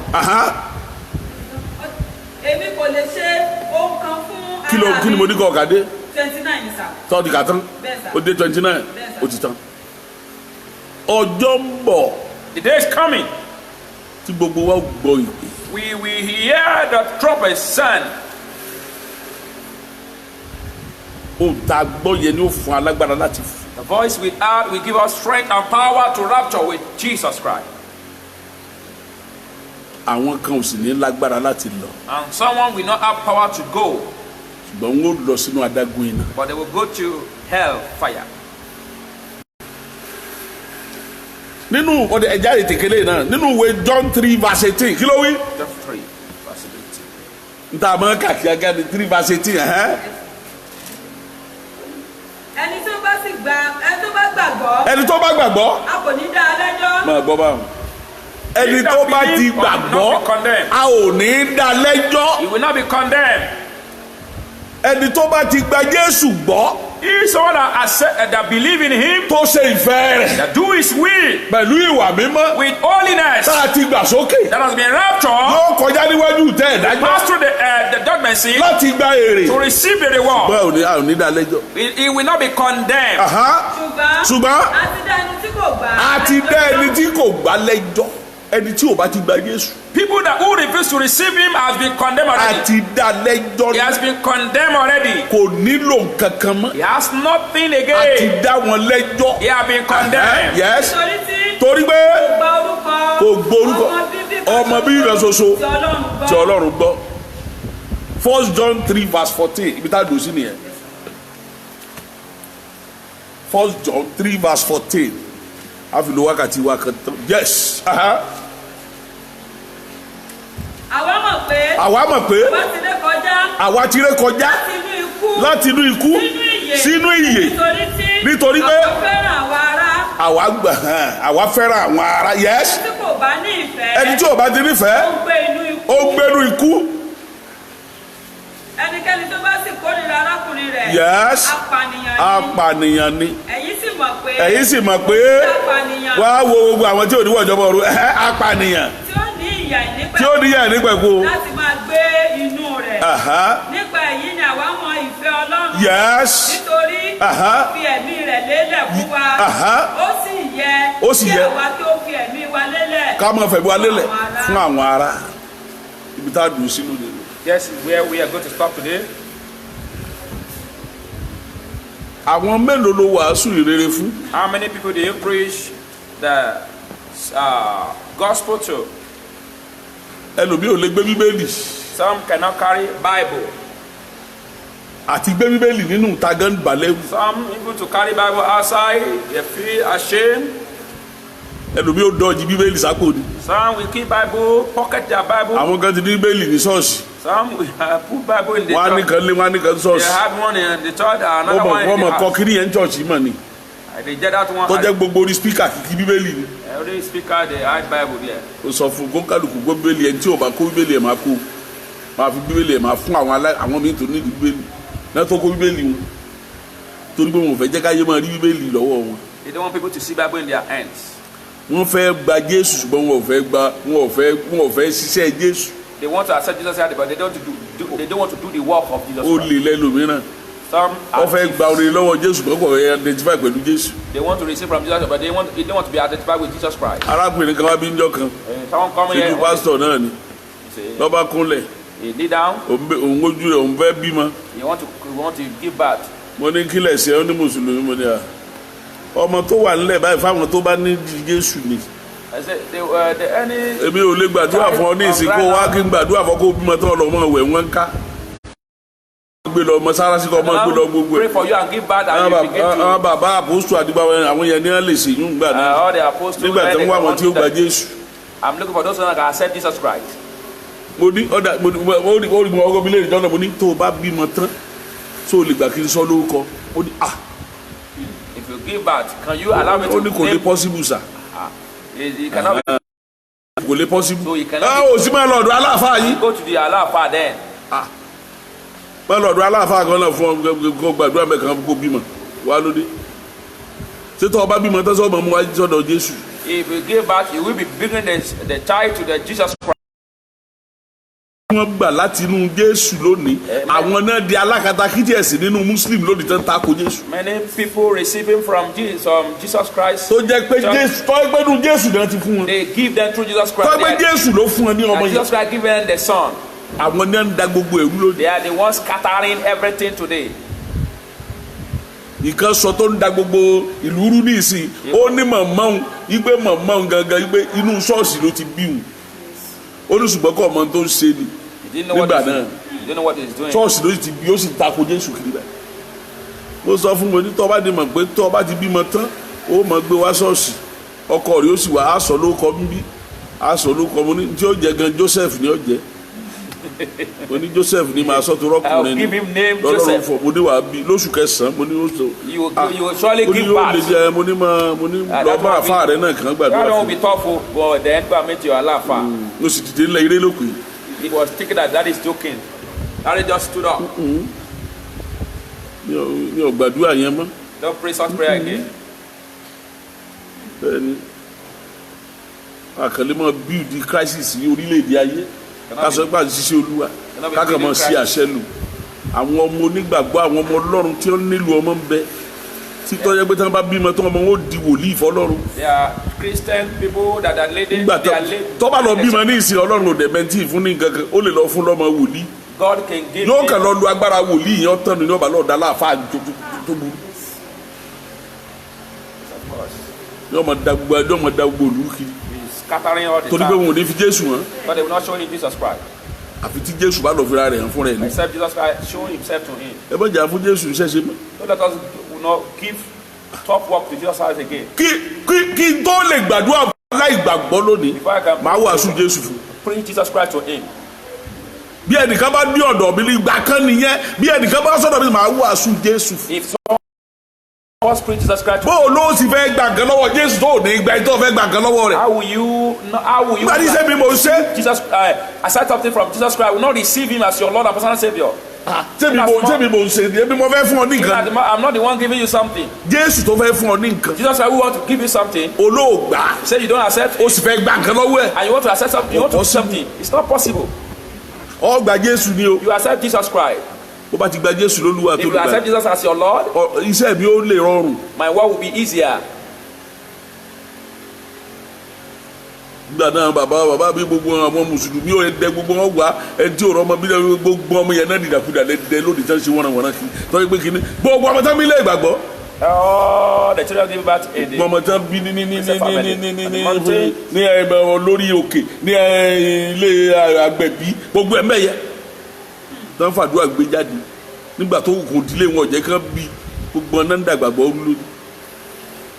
bẹ́ẹ̀ni torí wọn rò pé báyà tí wọn bá ti bímọ ìyẹn ó tó fún wọn láti sọ pé kí ni o bára tán ọkọ wọn ó sọ wọn á ní wò ó wọn sọ lé aládùúrà dọsibítù wọn ní tẹyàn bá dọsibítù padà alé ni ó ti bímọ padà alé ìtàn máa sọnù ṣùgbọ́n kò rí bẹ́ẹ̀ mọ́ báyìí ó gba Jésù lólúwa tó lùgbàlà àbọ̀ ọgbọ́n tá a sọ fún Hánà ni Don't you hear what Jesus kó tó rọmọ bí. before God can give me. ó ní bó o bá fún mi ń sì dá padà fún ọ. Give me, I will return back to you. n tó wà nílẹ̀ lọ́dọ̀ bàbá alálàánú. That's what's your grand. ọmọ tó wà nílẹ̀ lọ́dọ̀ bàbá alálàánú. The child n of tó God dá padà fún Jésù. that return to Jesus Christ. tó bá ti fún ọ tán. If you give it to you, tó dá padà fún Jésù. you return to Jesus Christ. ìbùkún tó wà lọ́dọ̀ bàbá alálà. The blessing you ìbùkún tó jẹ́ pé tó bá ti tí Jésù bá ti fún ọ tán. Jesus Christ gave to you, ó dá padà fún Jésù. you return it to Jesus Christ. ògo tó o fẹ́ níyẹn. That glory you want to yìí have. tó wà nínú pé bàbá alálà. One in color of ó Babala. ní tó Jésù bá ti fún ọ. When Jesus Christ gives to you, return back. tó bá fún òlé dá padà fún Jésù. má wàá dọ̀ mí. If you know that what God gives to you, you cannot return to Jesus Christ. Don't come. má wàá dọ̀ mí. Don't come. má wàá dọ̀ mí. Don't come. rà dúró rẹ jẹ́jẹ́. Yeah, that's time. torí ń gbọ́ àṣù Jésù fún I ọ. will pray Jesus Christ to you. ó sì gba Jésù tó gbàdúrà fún ọ. You accept Jesus Christ before I pray Kò for jù bẹ́ẹ̀ lọ. you. That's all. ọ gba Jésù. You accept Jesus Christ. tó o bá ti lè gba Jésù. You cannot accept Jesus Christ. rọra jókòó ẹ. Sit down. mo wulẹ̀ jẹ́ mo wulẹ̀ adánwò. Don't come and test me. Ẹnìkan pè mí jọ́kẹ́ dádì ó pè mí lọ́dún láti Ìbàdàn òun lálàá kan ó tún mo ní lọ́ọ́ lo bíbélì báyìí lọ́ọ́ lálàá kan mo tún lọ́ọ́ lo bẹ́ẹ̀ àlọ́ àti ìdàrú bẹ́ẹ̀ mo ní sọ gba Jésù ó ní lágbá kínní lòun mo lóò tiẹ̀ mọ Jésù bó wàhálà àdúrà rẹ ti fẹ́ gbà. How will you pray be answered? bó ló ti fẹ́ mọ pẹ́ni tó mọ̀. How can you be calling someone you don't know? ó kánú bíbélì ni. Don't you hear him? tí Paul àbójú sọ fún ẹ pé wọ́n ń pọ Ọlọ́run àìmọ̀. They are calling the God that they didn't know. Ọlọ́run tí wọn ò mọ̀ ní ẹ ń pè. They are calling the bó God ló that ti fẹ́ pọ Ọlọ́run tó mọ̀ tí ó dán lóhùn. How can you call the God you don't know? mo ní o gbọ́dọ̀ mọ̀. You must know him. n tó mi lọ́ba sọ pé bàbá ìgbẹ́ kẹ́ni kan mo ní no ṣé ṣọ́ọ̀ṣì mi ládùúgbò yín lọ́ọ̀bẹ̀ kó lọ́ọ́ fayé ẹ̀ fún Jésù lẹ́yìn ẹ̀ kó pè mí kò bá pè mí èmi náà ṣe nígbà òde ìjọba ìta ló bá pè mí. Calling me after some days. nígbà tí kú fẹ́ bu. When death want to come to mo ní fọwọ́ gbàjẹ́ ó ní wọ́n gbà ọ́ yá lọ ṣọ́ọ̀ṣì tó bá ti gbà á kí wọ́n gbàdúrà fún bẹ́ẹ̀ mú ní ṣọ́ọ̀ṣì Ìbàdàn máa lọ ọbẹ̀. ó gba Jésù ni. You will accept Jesus Christ. gbogbo àwa ìránṣẹ́ Ọlọ́run. Always as a servant of God. ọmọ kan ràn mí lọ́wọ́ ńgbà kan. A son help me one day. ọmọ dáadáa ni. It's a very good dear son. gbogbo nǹkan ni mo ṣe kó fi gba Jésù. I do everything to accept Jesus Christ. kò sí tí ì fún mi. He give me everything. bí n bá lọ ọdún ẹ bá kí n tó délé bá mo lè bá 3 million ní àkáǹtì. If I go there, I may make 3 million in my account. mo lè bá 4 million ní I àkáǹtì. may make 4 million in my account. any amount ni. Any amount. o lè bá 500,000. You mean 500,000? ijó fún mi kù ní 200,000 jọ mi. That tí sometimes. bá dé kó báyìí dé gba 200,000 mi ọjọ́ méjì á ní 200,000 náà tó yín. mo sì sọ fún gba Jésù. Tell him, accept Jesus Christ. gba Jésù. Accept Jesus Christ. kí wàá ní dúró mi ńgbà tó o bá gba Jésù. What's my standing when you don't accept kò sí Jesus tí Christ? mò ń wọ́dọ̀ ẹ fún tó o bá gba Jésù. There's nothing I'm doing when you cannot accept Jesus Christ. nígbà mo dẹ̀ sọ. After I discuss everything with him, bá ọ̀rọ̀ àjọkò lé mi. I sit down in my house. yóò pé mo ní àbí wọ́n ní sọ àmọ́ àjọkò lé rẹ̀ nígbà tó o gba Jésù. I cannot be sitting there. wọ́n ní torí owó ọwọ́ rẹ mo fi wá. Because of your money. tí Jésù bá lọ dé If Jesus had come, ó fẹ́ jẹ́ mọ̀rọ̀ àpáàdé. the moment you enter the mo ti empire, fi Jésù lọ́ọ́. I've shown you Jesus Christ. nígbà ọba tí mo ní mọ gbàdúrà fún ọ. I will be praying for you. ló kálukú bá sì lọ́ọ́ rẹ̀. And everyone going in his own torí way. mo ò lè dúró bí tí o ti torí kò gbà á. Because they didn't accept him. kí wọ́n á máa gbowó lọ. Because I saw ó gbódìdí mọ́tò fún mi. give him a kò car, sí tí o ṣe fún mi lọ ìlú èbó kò sí tí o ṣe fún mi. do everything for me, kò sí. everything. ó yẹ kí n máa jẹun kí n máa gbádùn ni. I'm supposed to be eating and ṣùgbọ́n wọ́n á being, jẹ́ wọ̀rọ̀ àpáàdì. well, I'm going to eat and go to empire. ẹlòmí ọmọ gómìnà Some we know governor, gómìnà tí ò mọ Ọlọ́run that they don't know God.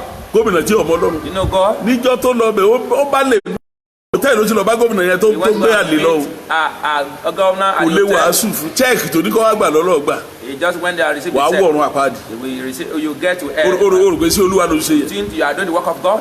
bẹ́ẹ̀ ni ẹnikẹ́ni tó bá wù kó jẹ́ o gbọ́dọ̀ lè bá sọ̀rọ̀ lọ. Whoever is he, you must talk to him. You must torí ẹ̀ ní gbogbo gómìnà fúnra sún mẹ́yìn ìfẹ́ mi torí mi ọba sọ̀rọ̀. That's why all the governor, they are stepping back from him. That's why gbogbo ọmọ mi kan jẹ́ local government ìjọ kan.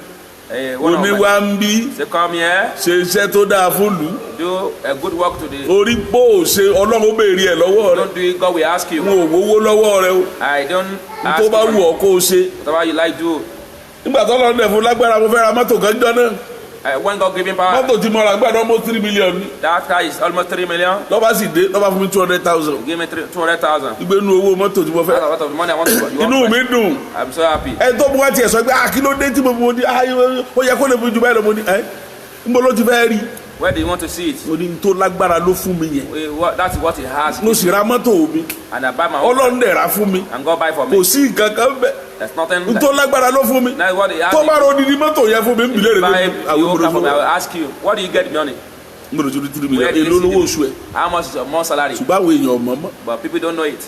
arákùnrin tí mo lọ́wọ́ mo mọ iṣẹ́ rẹ̀ I know contractor him, he's a ni contractor, architect kò the sí tí architect.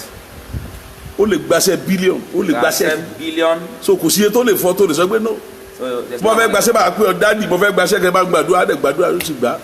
If you want to collect any contract, pray. bẹ́ẹ̀ ni ó jẹun lọ́dọ̀ Ọlọ́run ṣùgbọ́n kò fẹ́ gba You Ọlọ́run want to eat from God, from the table of God, but you don't want to accept it. ó jẹ mánà He's eating manna. ṣùgbọ́n kò fẹ́ mọ ibi tí mánà ti wá You don't want to know where the manna come from. èmi ò sì fẹ́ rú ẹ̀ I don't want such people. ní ọ̀fẹ́ I don't want. mo prefer kí n má lo mọ́tò láyé mọ́ Prefer not to use car. mọ́tò tí ọmọ gbé mi kiri wá bí n bá pè é ó ti ẹ̀ dẹrùn kí n fẹ́ lo èkó sọ pé lágbájá máa bọ̀ wá gbé mi lo èkó kí n ra fún lówó ẹ̀ ó gbé nẹ́kùn ní di kìnnìkan mọ́ yàkó sẹ́yìn. mọ́tò àgùn If God gives cancer, we are going to ride on it. mọ́tò sọ pé mi ò dẹni ńlá Car ti didn't jẹ́ say èèyàn ńlá nínú that Kristi. I'm not a great person in Christ. ó ló dáa yóò dára fún ọ. Àmín Jésù.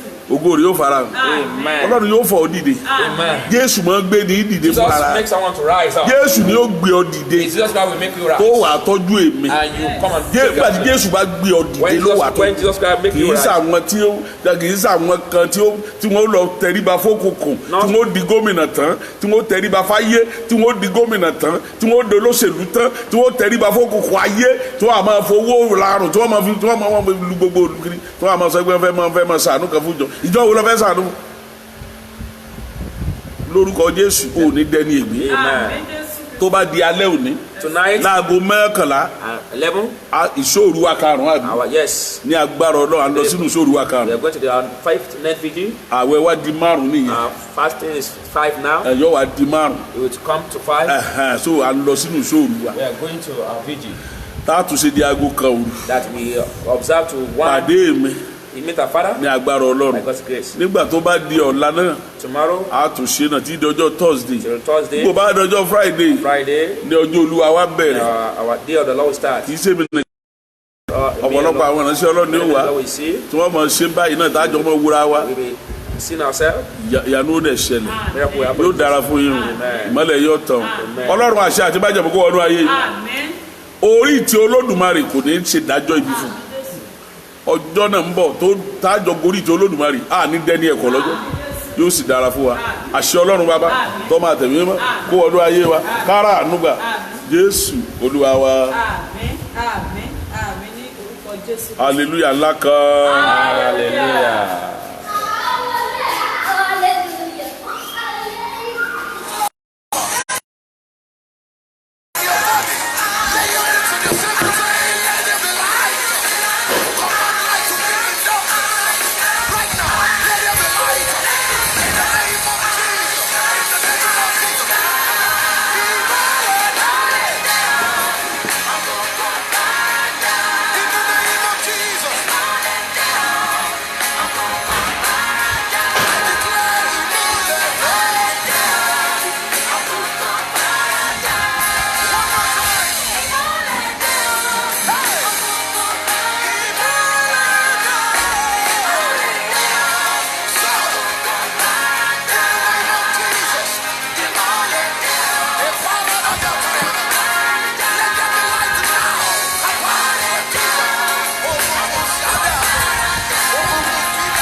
Darkness on the sight of light, evaporated on the gleams of light. You're the light that makes my face shine.